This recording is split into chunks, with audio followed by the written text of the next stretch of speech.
It is always at the very end, when we have all but given up hope of redemption, that liberation comes.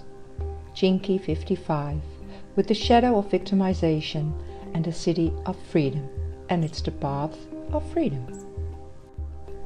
My wisdom story. From as early as I can remember, I was moody.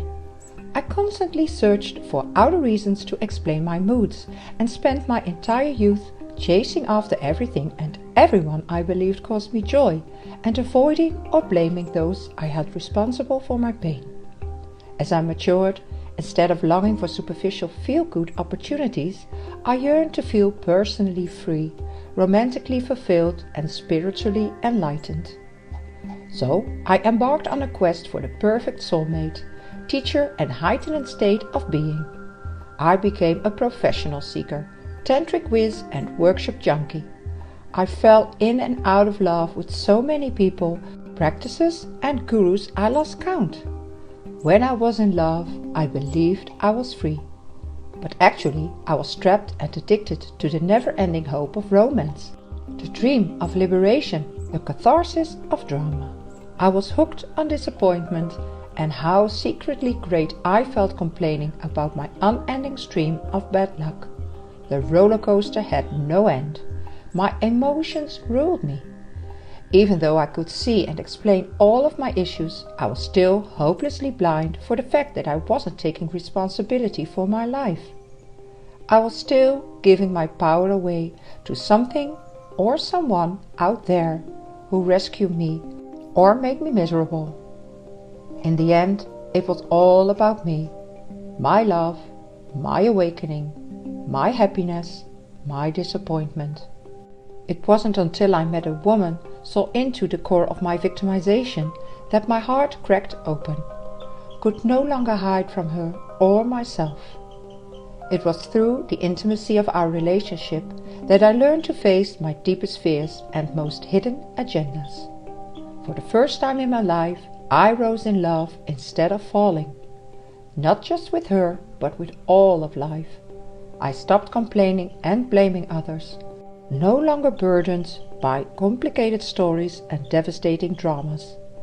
I was free to feel much more deeply and fully, and to make decisions without agonizing and second-guessing. No longer clinging to teachers or techniques, I started experiencing the kinds of synchronicity I'd always dreamed of. Just naturally, I did more of what I loved, writing songs, enjoying friends, and spending time in nature. Now, people tend to relax around me. They feel free to be who they are. I know now, deep in my soul, that I am connected to all of life. My gift to you. I come to tell you that the freedom you seek has nothing to do with what you do, what you understand, or how you feel. It has to do with the attitude you embrace, no matter what is happening within or around you.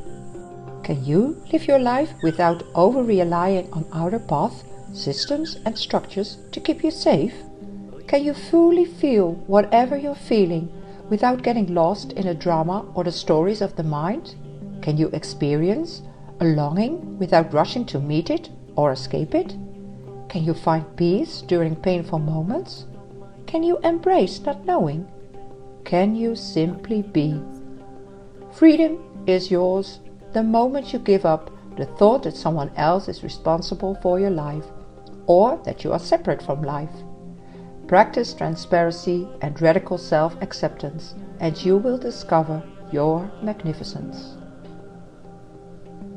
And now, some questions to deepen your contemplation, if you have the 55 or not in your profile. Where are your own worst enemies?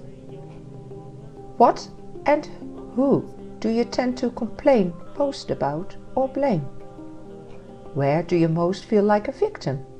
Be honest. What systems or structures do you find yourself relying on or hiding behind? What might happen if you let them go? Think of a time in your life you felt free and empowered. How would you describe your overall attitude at the time? Go one day without complaining or blaming and see what happens. That's it. Much love and happy contemplating.